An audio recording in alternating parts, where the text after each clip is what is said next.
আজকের এই বিশাল বড় সমাবেশে এখন বিশেষ অতিথির গুরুত্বপূর্ণ বক্তব্য রাখছেন ইসলামী আন্দোলন বাংলাদেশের সংগ্রামী সিনিয়র নায়েবে আমির, বৈষম্য বিরোধী ছাত্র আন্দোলনের ছাত্র জনতার অন্যতম অভিভাবক মুফতি সৈয়দ মোহাম্মদ ফয়জুল করিম শেখের চৌবাই।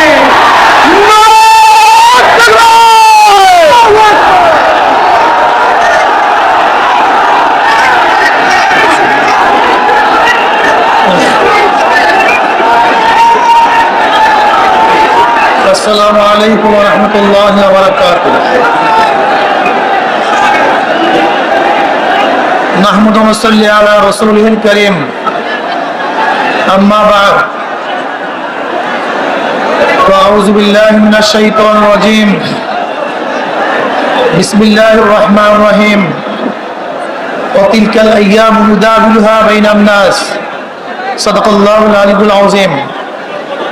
اللهم صل على محمد وعلى آل محمد.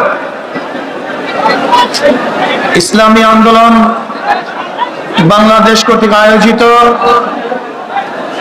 আজকে এই সমাবেশের সভাপতি আমাদের শ্রদ্ধাভাজন আমির হযরত পীর সাহেব হুজুর চরমনাই দামাত বরকাতুল আলিয়া, কেন্দ্রীয় নেতৃবৃন্দ সহ সকল স্তরের জনগণ ভাইয়ের আমার, বৈষম্য বিরোধী আন্দোলনের মাধ্যমে আমরা আবার স্বাধীনতা পেয়েছি।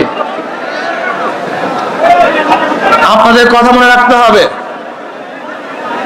আজকে যে ভূখণ্ডে দাঁড়িয়ে আছেন এই ভূখণ্ড কিন্তু একবার স্বাধীন হয় নাই।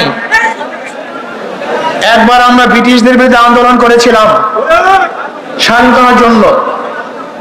সেই আন্দোলনের দাবি কি ছিল? ন্যায্য অধিকার। ব্রিটিশ মুসলমানদের বিরুদ্ধে, এদেশের মানুষের বিরুদ্ধে জুলুম অত্যাচারের ইস্তেমরার চালিয়েছিল। এই জুলুম থেকে বাঁচার জন্য মানুষ ব্রিটিশদের বিরুদ্ধে আন্দোলন করেছিল, জীবন দিয়েছিল। আপনারা জানেন, চাকরি চর থেকে শুরু করে খায়বার পর্যন্ত এমন কোন গাছ ছিল না যে গাছের মধ্যে একজন আলেমকে ফাঁসিতে ঝুলানো হয় নাই। লক্ষ লক্ষ মানুষ জীবন দিয়েছিল। এই বাংলার মধ্যে ৮০,০০০ মাদ্রাসাকে ভুলুণ্ঠিত করা হয়েছিল। দিল্লির মধ্যে ১,০০০ মাদ্রাসাকে নিশ্চিহ্ন করা হয়েছিল। হাজার হাজার লক্ষ লক্ষ মানুষ হিজরাত করতে বাধ্য হয়েছিলেন শুধু একটা আশায়, মানুষ শান্তি পাবে, মুক্তি পাবে। দেশ স্বাধীন হলো, ব্রিটিশ চলে গেছে, ভেবেছিলাম এবার মানুষ শান্তি পাবে, মুক্তি পাবে। কিন্তু না, আমরা দেখলাম মুসলমানদের বিরুদ্ধে ওরা আবারও ষড়যন্ত্র শুরু করেছে।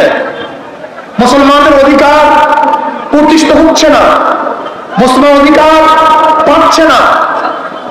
আবার মুসলিম লীগের নেতৃত্বে এদেশের মানুষ আন্দোলন করেছিল, সংগ্রাম করেছিল মুক্তি পাওয়ার জন্য, শান্তি পাওয়ার জন্য, নিরাপত্তা লাভ করার জন্য।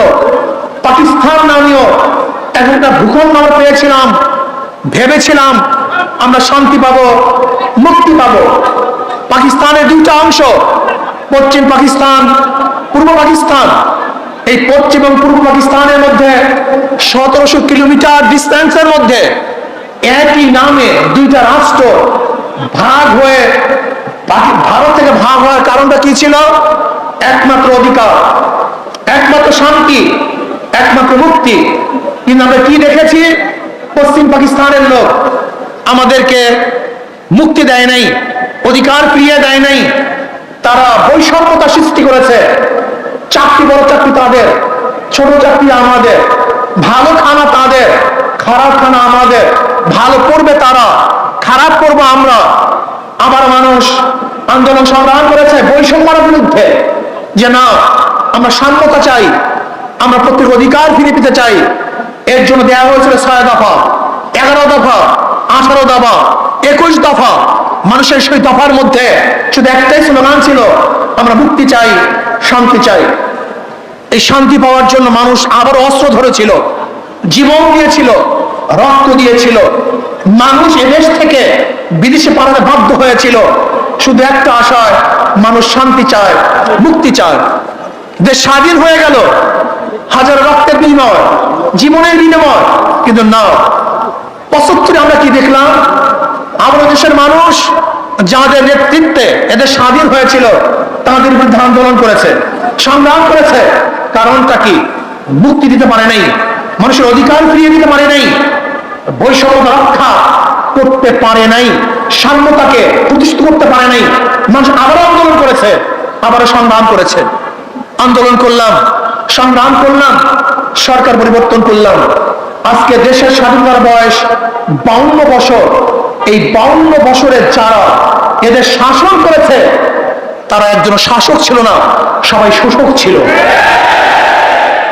যারা 52 বছর এদের শাসন করেছে তারা জনগণের কল্যাণে কাজ করে নাই, নিজেদের দল এবং নিজের কল্যাণে কাজ করেছে। এই 52 বছর যারা শাসক ছিল তারা মানুষের অধিকার প্রতিষ্ঠিত করতে পারে নাই, বরং নিজের অধিকার প্রতিষ্ঠিত করেছে, নিজের দলের অধিকারকে প্রতিষ্ঠিত করেছে। এরপরে আবার আন্দোলন হলো, এই 24 সালে আন্দোলন হলো। আপনারা আন্দোলনে শরীক ছিলেন, মনে রাখতে হবে বৈষম্য বিরোধী আন্দোলনের ছাত্রদের প্রথম ভূমিকা ছিল। পরবর্তীতে এই আন্দোলন শুধু ছাত্র ছিল না, এদেশের আপামর জনসাধারণ, পুরুষ মহিলা, শ্রমিক, কুলি, মজদুর, তাঁতি, মাদ্রাসার ছাত্র, স্কুলের ছাত্র, কলেজের ছাত্র সহ সমস্ত মানুষ ঝাঁপিয়ে পড়েছে।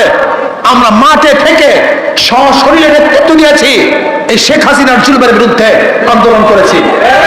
আমরা আবার স্বাধীনতা পেলাম, কিন্তু আমরা কি দেখলাম? যেই কারণে মানুষ স্বাধীন করেছে দেশ, যেই কারণে মানুষ জীবন দিয়েছে, কিন্তু আমরা দেখলাম সেই স্বৈরাচার খুনি শেখ হাসিনা বিদায়ের পরে আবার জুলুম, আবার অত্যাচার, আবার অবিচার, আবার আগুন, আবারও খুন, আবারও দখলদারি, আবারও চাঁদাবাজি। না, এই কারণেই আবু সাইদ রক্ত দেয় নেই, এই কারণেই মুক্ত রক্ত দেয় নেই, এই কারণে আমাদের হাজারো সংগঠনের ছেলেরা জীবন দেয় নাই, এই কারণে এদেশের মানুষ বন্ধ হয় নাই, এই কারণে এদেশের মানুষ রাস্তায় ঝাঁপিয়ে পড়ে নাই। আমরা আগুন সন্ত্রাস বন্ধ করতে চাই, আমরা জুলুম বন্ধ করতে চাই। একটা চিহ্নিত মহল, একটা চিহ্নিত মহল, সুযোগ সন্ধানী, তারা আবার সমস্ত ঘাটগুলিকে দখলে নিয়েছে, সমস্ত প্রতিষ্ঠানগুলিকে দখলে নিয়েছে। না, দখলদারদেরকে আমরা দেখতে চাই না, খুনিদেরকে আর দেখতে চাই না, জালেমেরা দেখতে চাই না। যারা 52 বছর ক্ষমতায় বসে জুলুম অত্যাচার করেছে, দ্বিতীয়বার তাদেরকে আর ক্ষমতায় দেখতে চাই না। আমরা চাই এদেশের মানুষ মুক্তি হবে, শান্তি পাবে।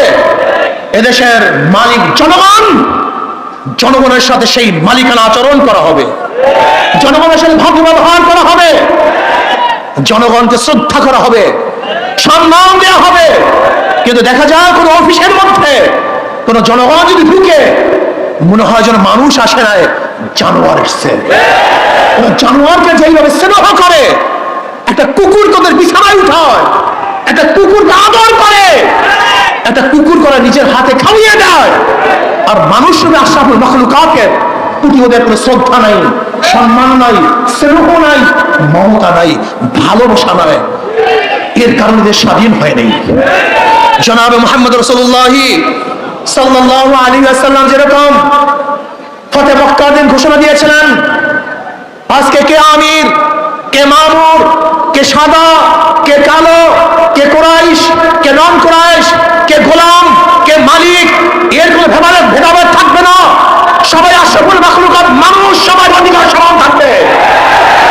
কে দল করে, কে দল করে না, কি আমার দল করে, কি অন্য দল করে, কে কালো আর কে সুন্দর, কে বড়লোক, কে গরিব, কে শিক্ষিত, কে মূর্খ, না, এরকম ভেদাভেদ আমরা চাই না।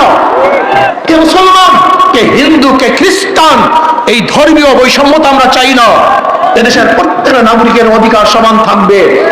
আমরা সবাই বাংলাদেশি, আমরা সবাই বাংলাদেশের নাগরিক।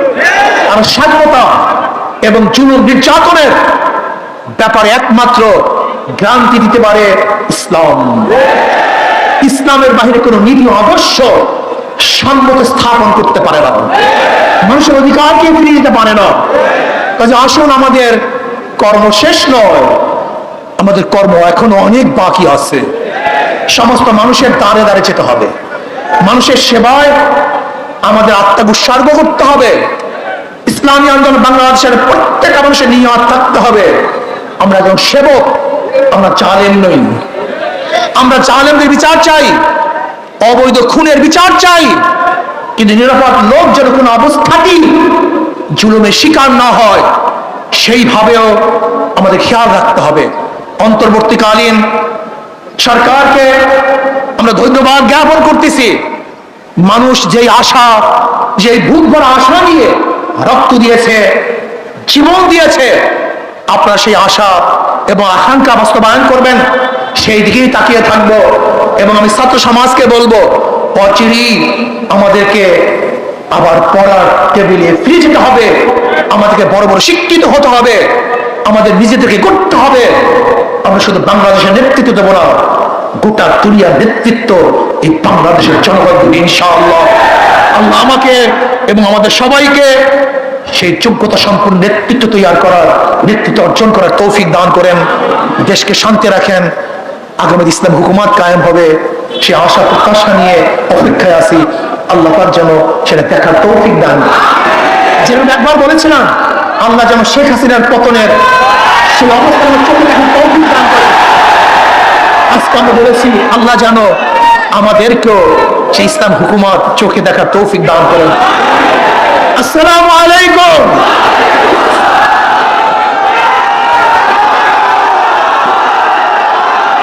সমাবেত ভাই বন্ধুগণ,